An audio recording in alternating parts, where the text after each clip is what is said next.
ozokwea na mopotu oyo ezali mopotu na mokolo bible tokangi bible tobandi bokotuna la question répondre te nakofula ye monsieur wana nazofula ye basert pas tofula yesu ke ye odenile nono po bato ya kabila bandokile bakabila tu bazolokangana bato ya kashi te na plein vitesse ekwei olokonaki na nzambe te mapote monsieur il faut kozwa esprit ya révolution bayebisi balobi monsieur l'ambassadeur kopela ambassadeur omoni kote wana zone rouge sikoyo yalingi kolekaka na zone rouge ndenge ezali kopere nde bato batie penie batui mondumba osative batie mondumba pupupupu ebimi na munoko ye mpe suda wana olobaka te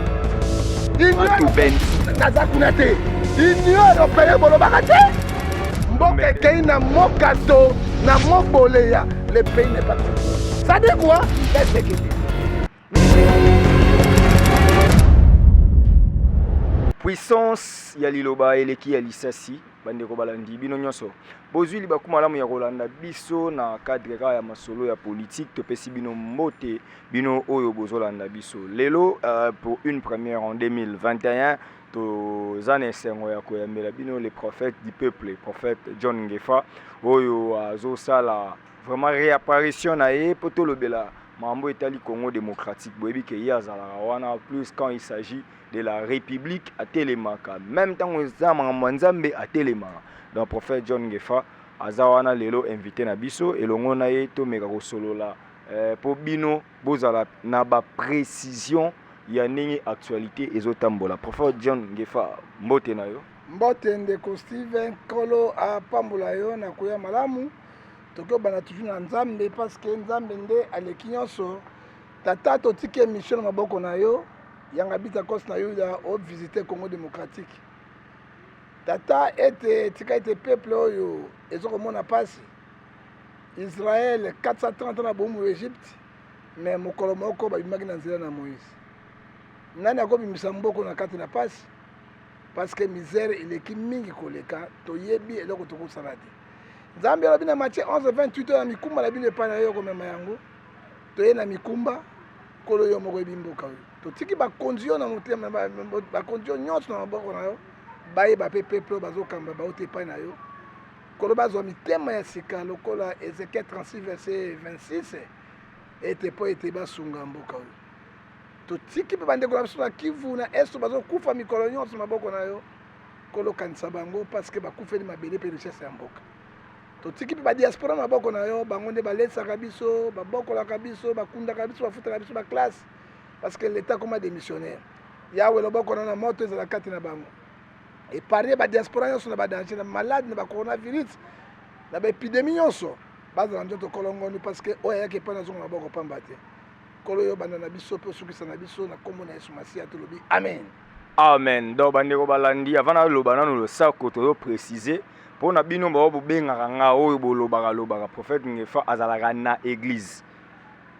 mais adresse eza numéro na ye po toza na TV badongolo miso mwa nini soko olingi ozwa précision donc nde toza bo émission tosala yango na église oyo prophète John Ngefa akambaka po bato misu balobaka oyo azalaka prophète ya YouTube so bovandi kaka boye andi koloba alobaka makambo nzambe te awa toza na église oyo ateyaka mais tokende Steve nasukisa na ote mais soki naza na église te eza faute na bango te boyo bazoyenga na YouTube bana ba église te ba prophète na ba pasteur ya YouTube ils n'ont pas l'église au bazokamba mais soki naza na église te mais chaque dimanche culte les kaka en direct na YouTube ba mona chaque dimanche je prêche naza na église ezali posé pe vandi bureau makamoto vandi naza prophète nzela te je suis un prophète de l'internet on a zokamba na nzambe et puis avec plusieurs pasteurs derrière moi.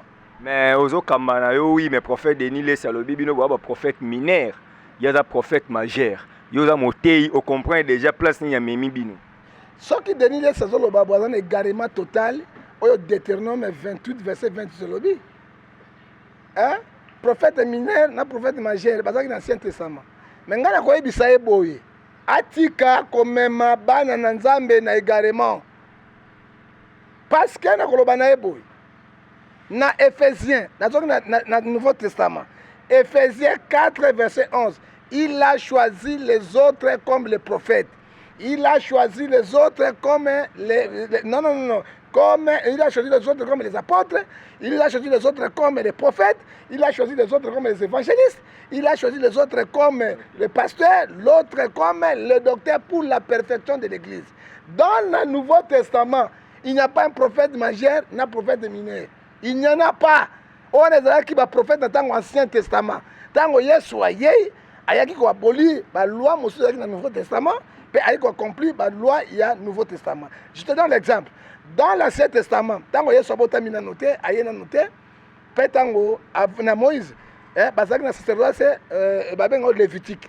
Pona moto masumu esila ayambola. Il faut que banyama, makila nyama, aye pa mosai na Nzambe, nambongo na ye asalo sambo. Au Lévitique 5 verset 20 pour masumu wana elimbisama. Tango Yesu ye moko aye na sacerdoce royal. Donc bato bana confusion. Les hommes de Dieu bana confusion. Tela bakina kotanga lisusu.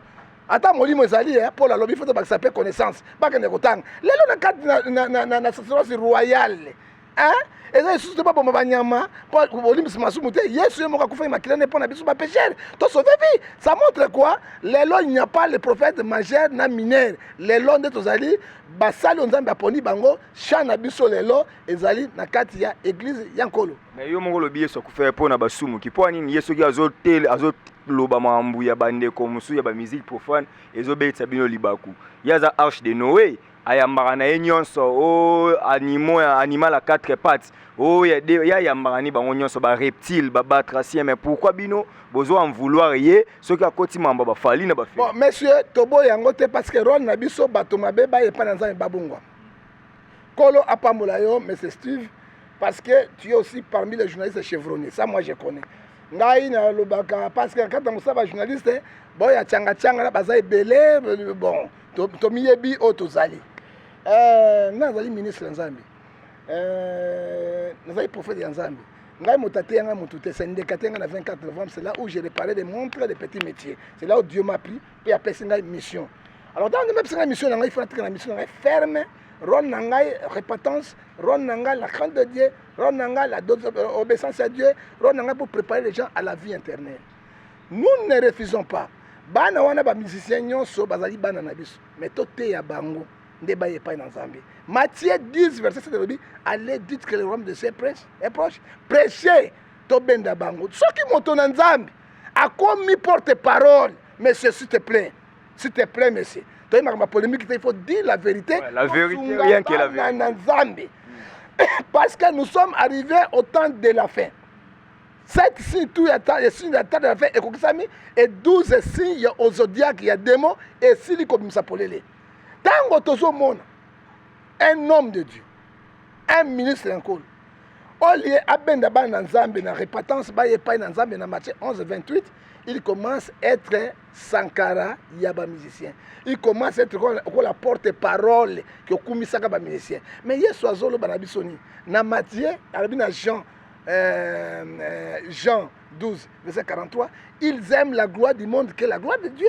Alors qu'on dit sur Internet, ça n'a rien à voir aux actes musiques. Parce que la Bible, dans Matthieu 7, verset 15, alors les roues féroces ravissés sont entrés dans l'église de Dieu. Parce que ce que nous voyons aujourd'hui, aucun pasteur n'a dit que donné ça. Mais il y a un prophète warrior, un pasteur à Bafali, yopé ozaki à Papa Wemba. Yo ebité yo ari prophète à Papa Wemba. Est-ce que na kumisa Papa Wemba? Na lobe makama Papa Wemba, Papa Wemba zo na église na bandal comme d'autres bandimi. Avanda ki na kiti esili azunzela kei. Ça n'a rien à voir Papa Wemba, saliboy. Non, mais ba yo so ba bana na biso, mais to me mabango na évangile solo po babika.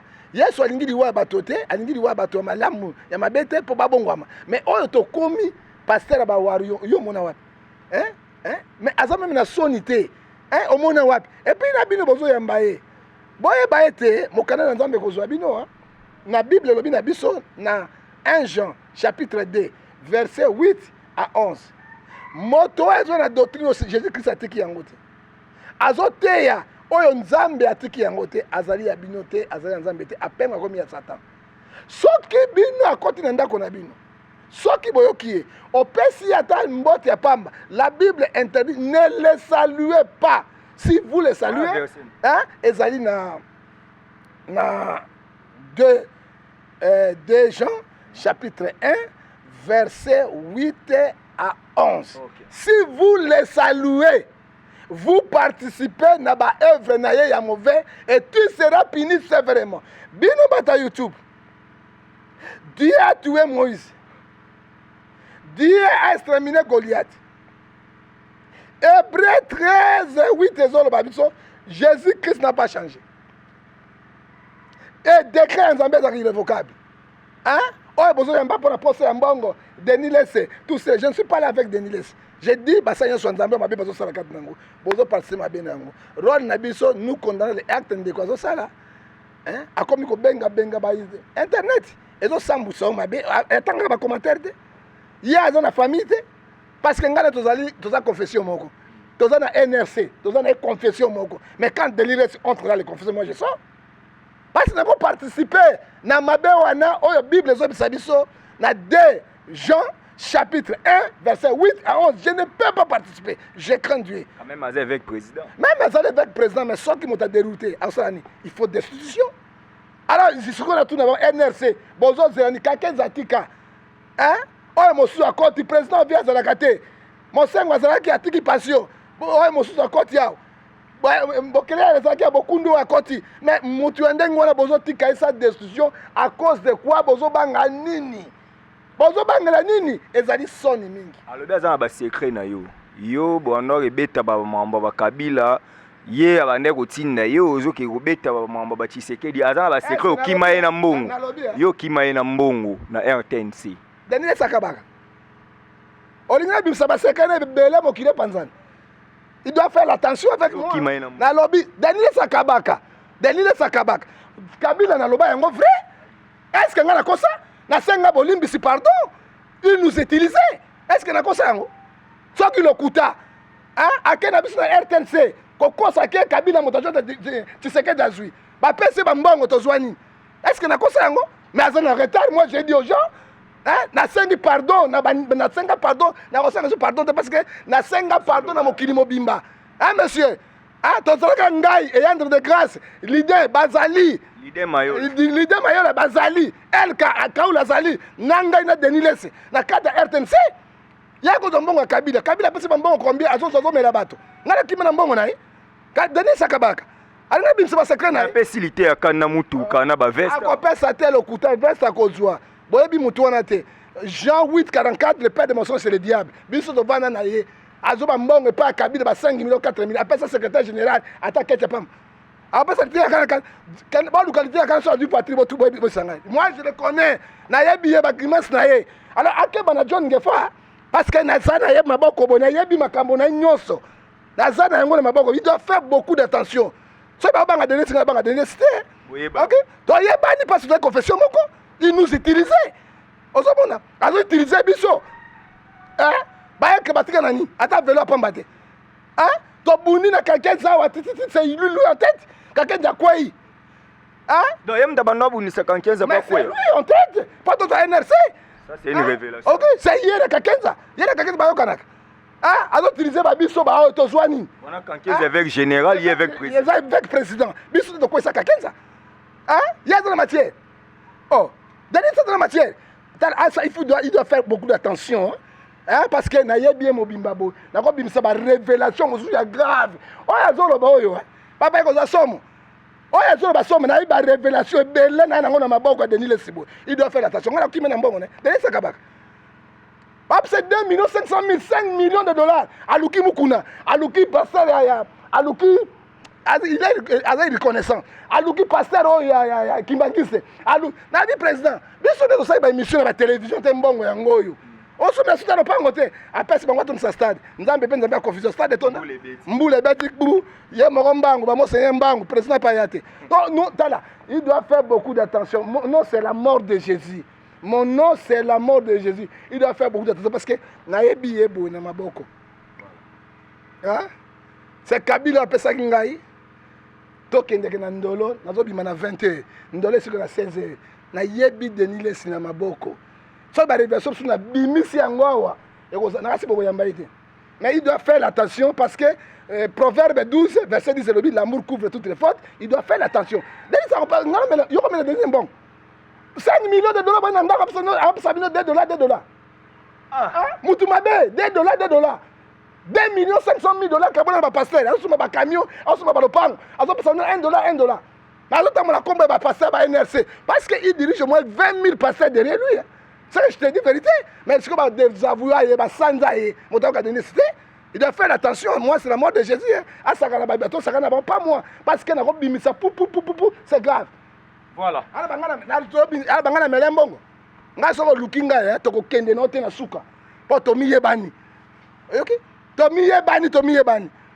Il doit faire beaucoup d'attention. Ah, ça, non. Il faut que la sainteté, na bossem. Na ça, la dernière station, t'as fait. Hein? La personne matière, elle est limitée. On t'a travaillé, on est matina. Comme matina, ça malade, elle est limitée. Bon, t'as un banine, à Wario, musicien, est-ce qu'il y a une matière à Kolobabato Bayoka? À Fungwadi, non? Parce qu'on se connaît, monsieur. À Tikabilo, qu'on a continué, et allez, mon sala y est à Pony.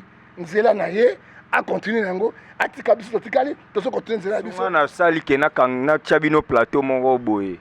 Bossa débat yo bimis. À Golinga yango, t'es pas si connaît qui est John Gefa. La mort de Jésus. Et puis, alors, la télévision, on a moins de nièces. Il y a une association, il y a une église, il y a un sangani. Il y a un père spirituel différent. Est-ce qu'il y a des gens qui ont le courant? Il y a Kemba, et puis il y a des gens qui ont le courant. Il y a des verset biblique. Mais à quoi pas papa, quand ton miracle, yes, simbécran. On a dit qu'il fanatisme, ils allaient Jacques chapitre 2, verset 9. Oh, ils ont pour m'abîmer dans l'ensemble. Hein? Ils ont quoi dans mon potou? Oh, ils allaient mon potou dans mon bolé. Hein? Bible, tu as Bible, tu vends, tu vas répondre. D'ailleurs, ça va répondre.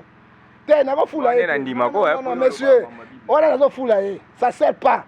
Tu fou là, non, non. Ça n'a rien à voir parce que bis moto, Matthieu 7, verset 16, moto, on connaîtra l'arbre passé, fruit. Alors, bateau, juger bateau, mais il y a juger bateau parce que nous savons, à continuer, mais Galates 6, 7, c'est que l'homme aura sémé, il moissonnera. Hein? Et puis, sous Galates 5, alors, 8, chacun portera sa propre fardeau.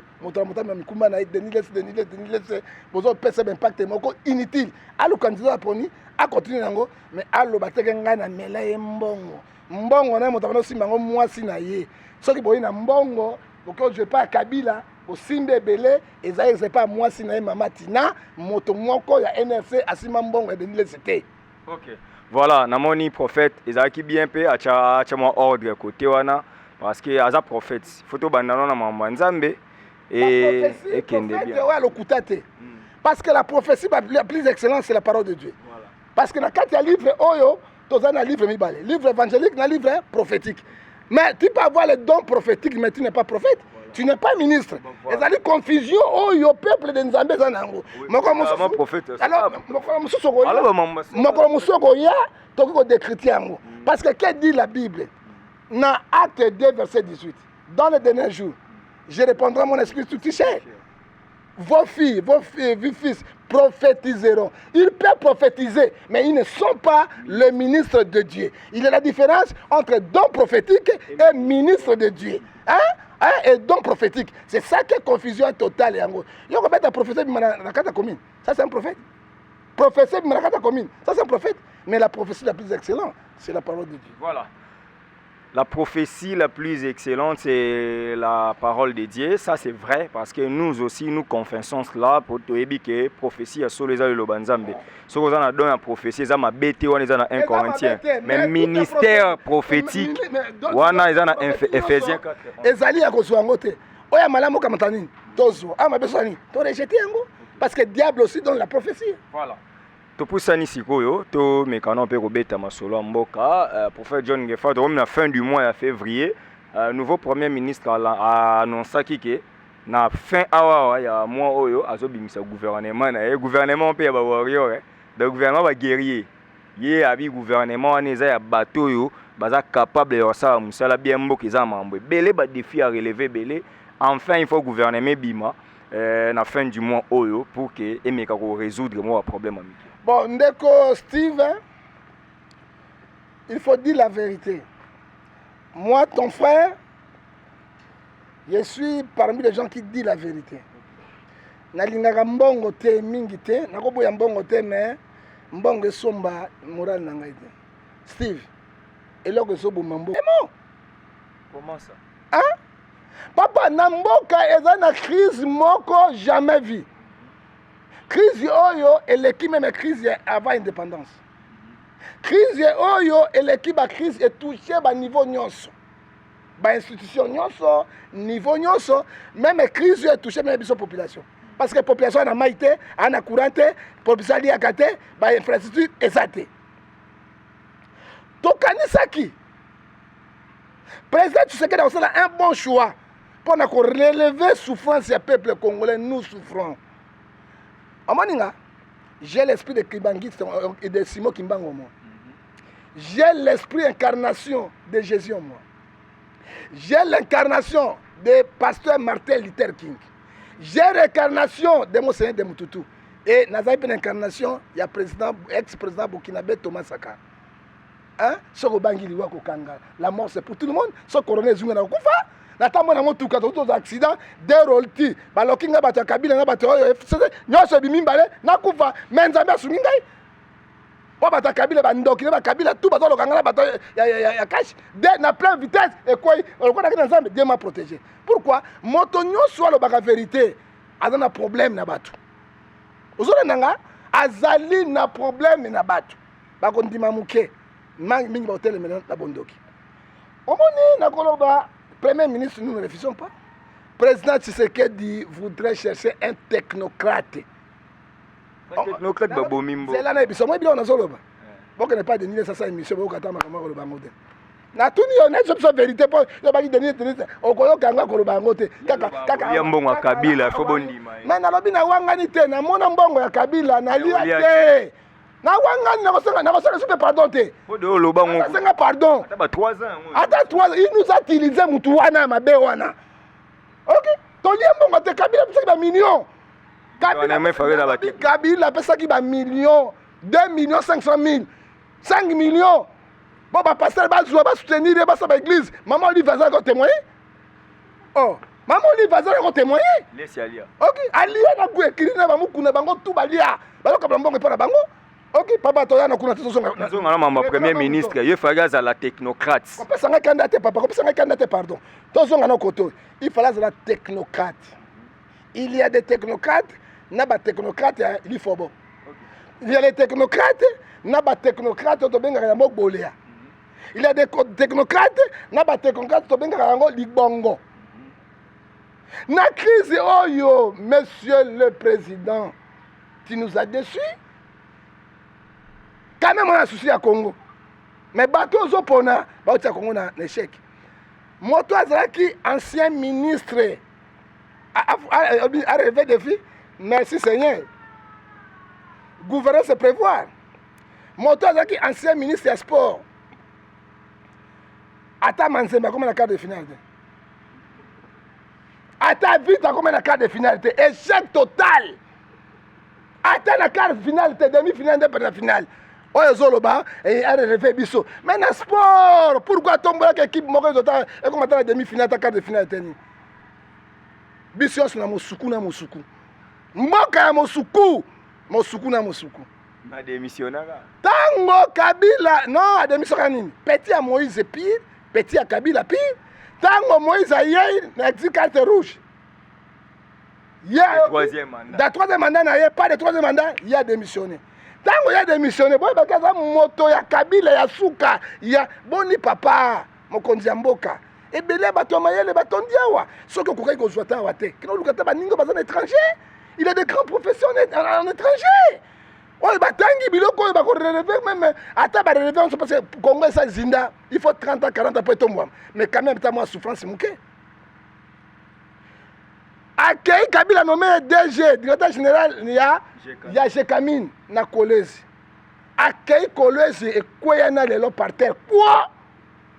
papa boni mboka yango ya Congo tato mosusu akalo pepe to papa to pepe to pipi nini to ni nayebi te kende kokamata directeur général chemin de fer ya ngai bandeko na ngai yo kana tika baotaka papa oyo papa wa pepe Société nationale pepe to pipi Pepe Ilunga Pepe Ilunga koko Ilunga moto avandi mai na makila ezali premier ministre résultat ezali nini yango renouveler classe politique ayena bilenge nalobi kao Kabila akotaki pouvoir na 29 ans il était jeune et là on est pas na Kabila président ba jeune les choses vont marcher non oyebi sagesse science intelligence et donc ça m'appelle ça na moto tu peux être intelligent tu n'as pas la sagesse tu n'as pas aussi la science hein pour jouer biloko mi baloko pesa na Salomo ezali ngolo ya nzambe pour le premier ministre est incompétent ezali incompétent noctoire premier ministre na bato oyo bakotelema na maneti oyo kwa mundweri bazotala na conseil de goût ya ministre ya koloba nini ya koloba devant ba grand loup parce que bazokota wana ministre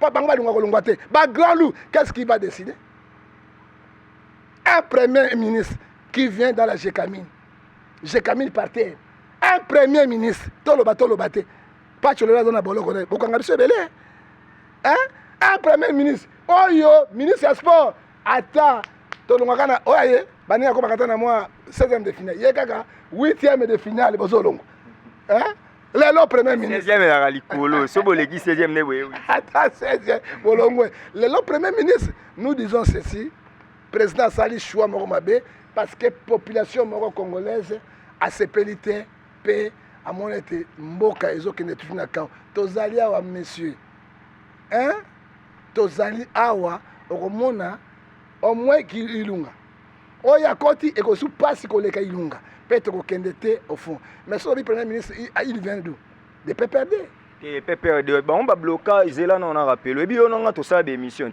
madame Wivine Mumba excellence ministre portefeuille ya gouvernement ya kala a bloquer kasi ordonnance présidentielle oyo tchaka joana na Gécamine ebi ka sala inane yena kyungu ba sala te ba uto kokotara kala te a na Gécamine même a bloqué yango azalaki kuna te akwei te abeka yango frondondo geste di membo baba Congo ezali na sentiment te ndenge tozali siko Steve toi tu es intelligent tu es licencié en sciences politiques toi moi je te connais auto aussi sa classe kalaté hein mosa do salani est-ce que youtubeur est-ce que yo qui okoma na place yo na sala ngote parce que ba mona so journaliste musu ko kabo non il y a des journalistes intelligents nazala mosu so nani na comment nani Jeffer mais na mona forme Ougandais pas ba noir Ougandais on a mandé faut pas ça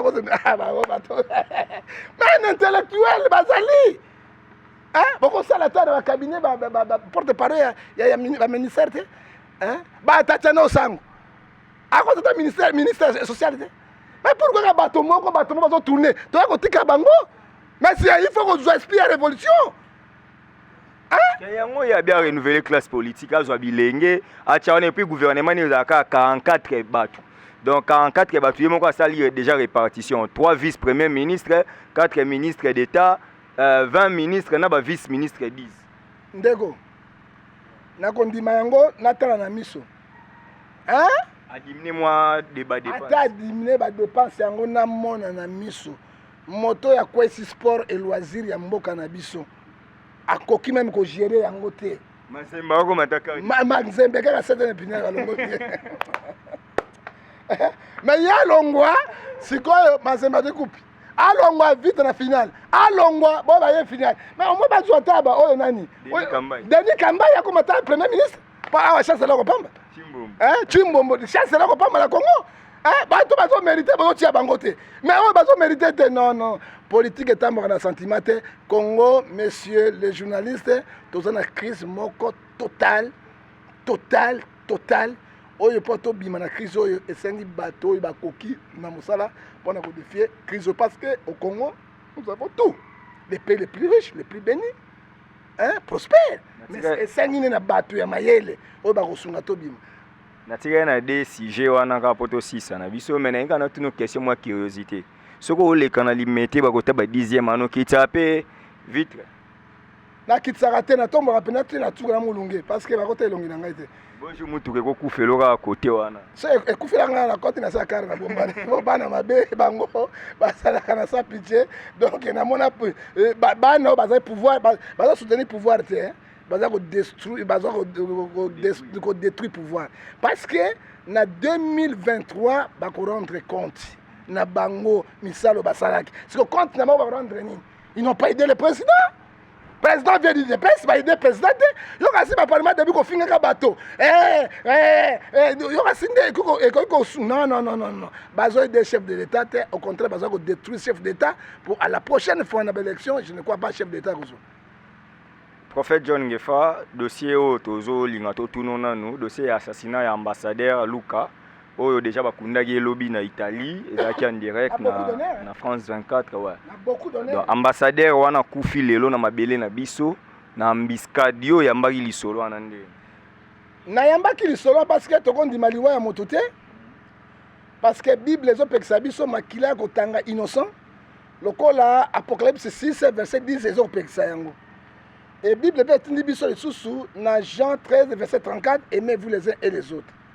Balekisi ebai bamindele wana baambassadeur bayaka bango bakopera bisalele ebai bakopera yoka papa ezali dossier moko sensible pour toloba bato bayoka yango moi en tant que homme de Dieu acte oyo posé nakoki kopesa yango merci te nakoki kokondamne yango na Ephésiens 5 verset 11 condamner tous les œuvres infectieuses du démon parce que sang écoulé.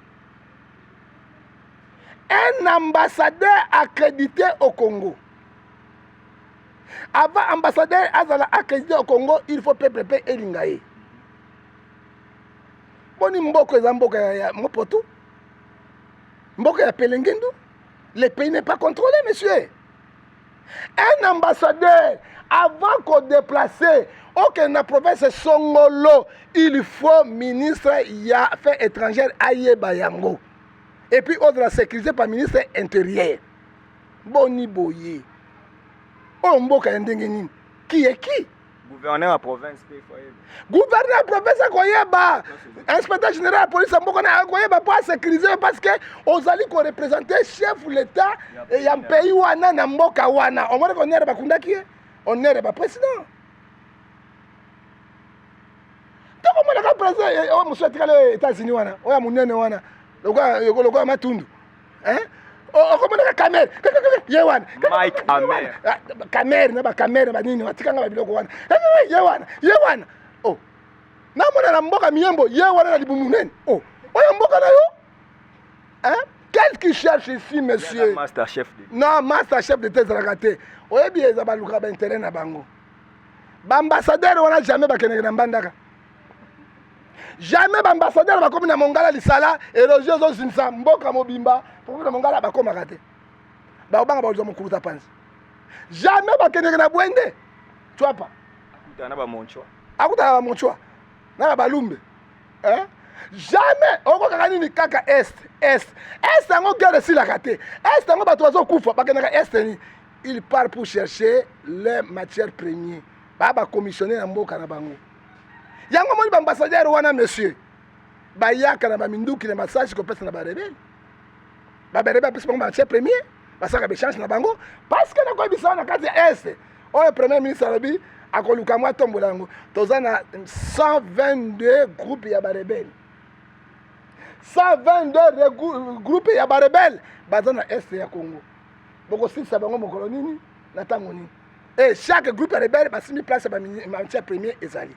Yango moni ba ambassadeur tango bakendeke bakomaka kuna et puis MONUSCO aza kuna rôle ya MONUSCO nini on mona capacité ya MONUSCO Luc 12 verset 3 ba misi bango polele tango ambassadeur akomi il faut azala déjà ambassadeur atambola na nini na sécurité ne personnel tango akomi akozabe sécurité ya gouvernement provincial et MONUSCO est accompagné ba ebisi balabi monsieur l'ambassadeur coopéré ambassadeur au moni côté wana zone rouge ce que ya linga ko na zone rouge ndengeni ezai coopéré na ko matière premier tanga komi kuna lokwa bongo melaka ba balar spécificité parce que Nzambe a lobby Esaïe 45 verset 7 je donne la lumière je donne la ténèbre après c'est qui allait batoto lié akufi allez battre mise na moi jipe yango boy lokwa sanga kili komi mais ça dit quoi hein sanga kili komi yoko hein ça dit quoi matele ma sanga kili komi moi na la ki to sanga kili komi so eta mi amosongo mona ki yango te to mona ki biso dit ça dit quoi les loyo mais c'est Steve France Inter et Lobby, BBC, Radio Vatican, Radio Vatican. Même Fatou Bensouda, il y a CPI. Il y a CPI à Lobby, crime de guerre. Ben Fatou, il y a CPI. Bon, il y a Mindumbo, Mikolonios, sur l'Est. Ça aussi, c'est un problème. Les Congolais vont couper à chaque jour. Il y a des polices en Goboy, Songe. Il y a des Fumangale, Bimina Mounoko. Il y a des Soudan, CPI. Il y a des Batu Mondumba, Viosa vive batie Mondumba, pou. Et bimina munoko, ya bet souda wana olobakate. Fatou Bensouda. Nazakunate. Union européenne bolobakate. Nos frères meurent chaque jour dans ce pays. Donc, 16 millions, plus que guerre, il y a 14 à 18. Plus que guerre, il y a 40 à 45 personnes qui en parlent. Nous sommes abandonnés de notre propre sort. Moutoumoko, qui passe. Et puis, bano bazo tout na maboka. Nzambe azo sepela lola. Bato bazo décapiter bato na kingo, bozo de bato me ba terroriste té. Ba ça me ba terroriste té. Le Congo est comme un pays terroriste. Pour ba bomber ambassadeur moko, mais na bomi bango. Oyo ba rebelle bisoté, eza ba Rwandais, FDR, bisoté ba Congolais. Ba Congolais. Ça dit quoi? Mboka ekei na Mosuku, na Mosuku. Mboka ekei na Pulumbe. Mboka kei na mokato na mokboleya le pays n'est pas contrôlé. Ça dit quoi? Laisse kende. Laisse kende. Matière première, toi bakangote. Est-ce que tu sais mboka le Rwanda? On a contenté, on a combattu. Il est le premier producteur de combat. Ah na Congo? Baboto na ngoti. Est-ce que ozoya baké bazali même na matiti? Oya kolese bangulu te ba memete ba memena ba ngombe te ba yaka na côté na biso na minemo mais les loyo ba ko premier producteur ya content hein ba so ça usine à smartphone bazu yango wapi et otina content et so l'accès de nini ba lobi boy ba Rwandais ba Burundais Bugandais ba lobi boy et na zo sabino na nzela c'est prophète du peuple o moni bino ata mettre ko ngolongwa te bozane biyele santale yonde kundo boko kasa ebale na poso yango ba boko sinda te boko lolo na kwa bisa bino bo Léopold II azaki puissant tango azaki puissant ayaka zwaki Goma Bukavu Butembo nyonso annexaka yango na Congo parce qu'il était puissant abotoli yango nde annexe biso faut récupérer mboka na biso mais ali fort archi fort Léopold II a colonisé 3 pays c'est Congo démocratique a colonisé Rwanda, a colonisé Burundi. Et là, il y a Rwanda qui a un petit territoire à Mouké. A colonisé Congo pesani. Et ça qui m'a béni na biso kuta ki ba koko na biso, ba Rwanda biso, ba chef coutumier, nde akabula ki dolengi wana Kivu, Goma, Butembo, Rutshuru n'appartient pas au Rwandais, appartient au Congo démocratique. Et loko bino bozo luka. Même biso ko kibinote, même bana babota na libuna biso, ba ko buna mabele ya ba koko. Hein? Même lelo bana minga ya diaspora botami mona Congo te hein oyi ba konti bitumboyi po bani mabele bakoko na bango boko koka yango te osomona eloko bozo sala Kabila le père na banini la guerre sera longue et populaire to côté le mapona ko défendre territoire national mais à condition toza na bomoko yango wana nde nazo chiter déjà na point oyo mais nazo sala mo analyse muke na habité to ko réfléchir on a yo po yo vraiment nzamba sungo peut réfléchir ça mo likolo mingi. Président Félix Auti comme président de l'Union africaine. Année Oyo, il faut qu'il y ait sommet à G20 en Italie à représenter l'Afrique comme président de l'Union africaine. Du coup, ambassadeur de l'Italie à Koufi. Et quand à la terre, il y a qui est logo et salamiwana sabotage pour empêcher. Parce que même en Italie, il va recevoir l'été. Ambassadeur a représenté le chef de l'État. A Bomi, chef de l'État, il y a Italie. Alors, il y a des rankini makasi na biso africain. Hein?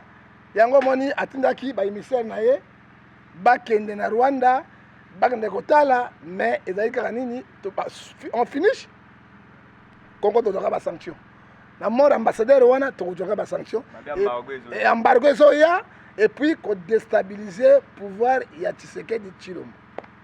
Ok. Prophète Ngefa to na suka mais motuna moka pe eza yo ozala na ba presse mo mikolo ebele awa o vanda na biso o respectera pe biso to zala na yo ma mikolo nyonso. Parce que bobenga ngana yaka sans condition nazali simple quoi l'eau à boire parce que grâce na presse ne comme ça mutu munene.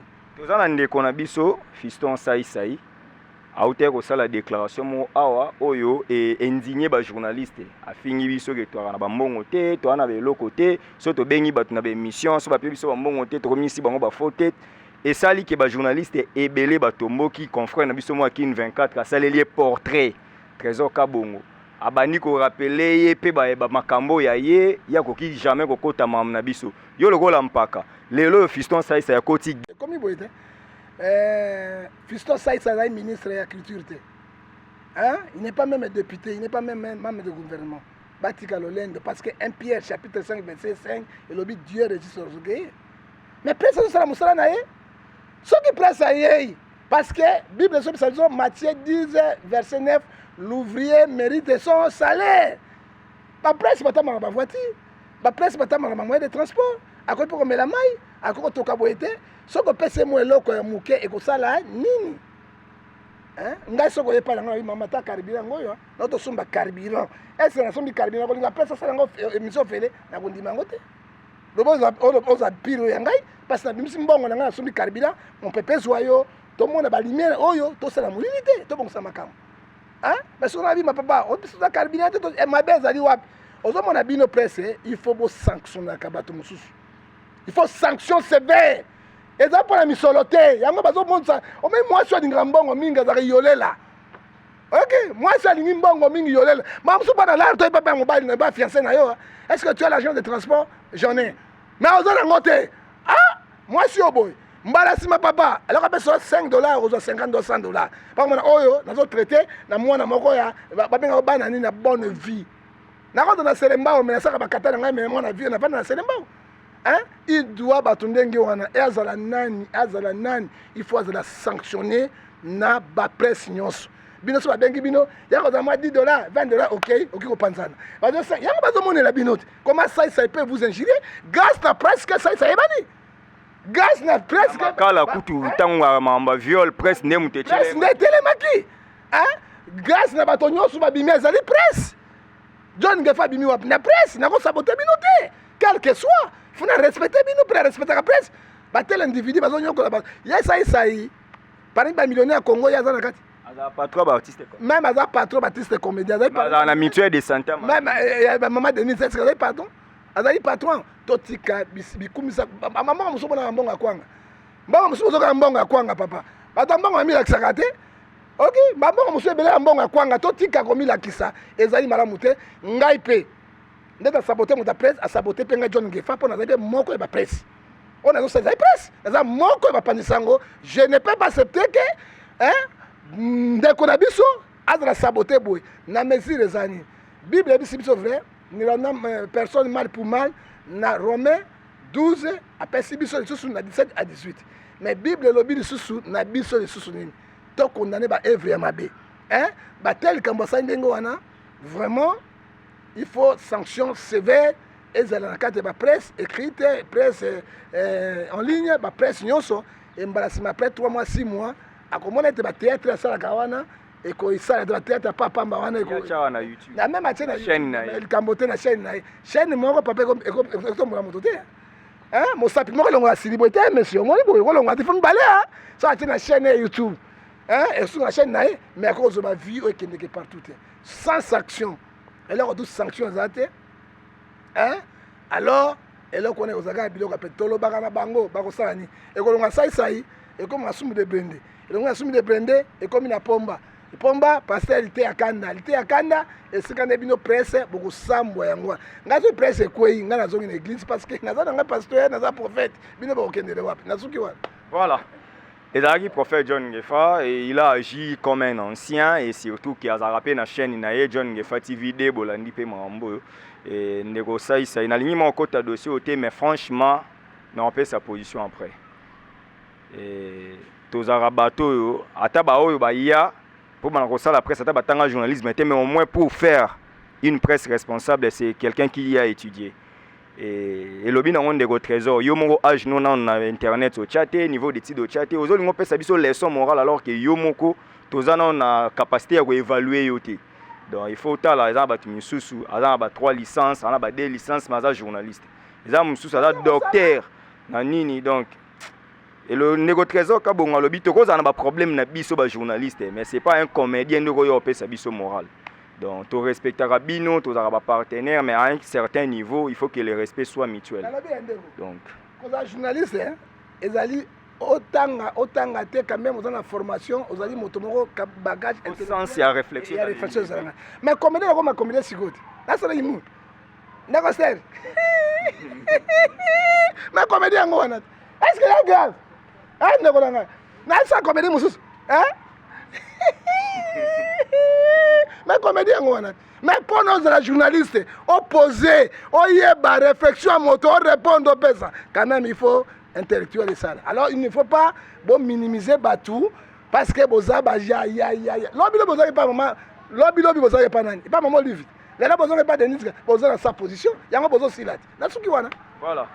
Par exemple, il y a jurisprudence wana ezali ndeko Yves Kisomba yebi mambo na 2011 et gacha même campagne électorale na ye ndeko Tambwe Mwamba yebi marambo yo azara ministre justice amona mambo donc Tambwe Mwamba pourquoi sanctionner pas bato Tambwe Mwamba ministre justice ameka ki asenga pardon non hein nous demandons ça asenga pardon na bandeko presse parce que presse ezali di Congo na kati ya ebali voilà. Tokomi na suka émission quand on va pepe congolais mi bundela poso mi bundeli te muto bundela yo azate. Donc bo comprendre que mambo ya ba kufara na est soki biso moto mi bundeli te muto bundela te ka pona mutu moko italien to bwa kisi chauffeur na ye Mustafa bazolobela ete garde corps na ye bazolobela ete mais tozolobela kaka Luka Antonio kaka chauffeur bazolobela congolais za mbwati ata kufa na yo mi bundela Bazo France Inter atangi ata chauffeur na été kaka Luka Mambo. Comment on est Luka Mambo? Luka Mambo. Odette Lessa la Mégane. Depuis 6 heures là, le prophète n'est pas. Merci à mon vieux Siamoulex, merci à José Mouloumba, les beaux gars de Birmingham. C'était Starly Lima à réaliser cette émission. Merci pour ce concours technique. Merci à Rémi Boboapé, à Zaki Wana Kota John Gefa. À l'assistance de Tatiana Osango, m'a réconforté, Talara, mon mère. Donc avec elle déjà c'est bon. Mon tété là. L'osso n'a pas nous. Mon tété là. Là, le chapeau n'a pas. Oh, il y a l'os dans ma kemba. Je ferme l'internet. Les gars, les gars, les champion ma gauche. Ils pensent sec. Voilà. Donc ça c'est la famille. Donc Elinho Laxara qui est Bozaki Belé.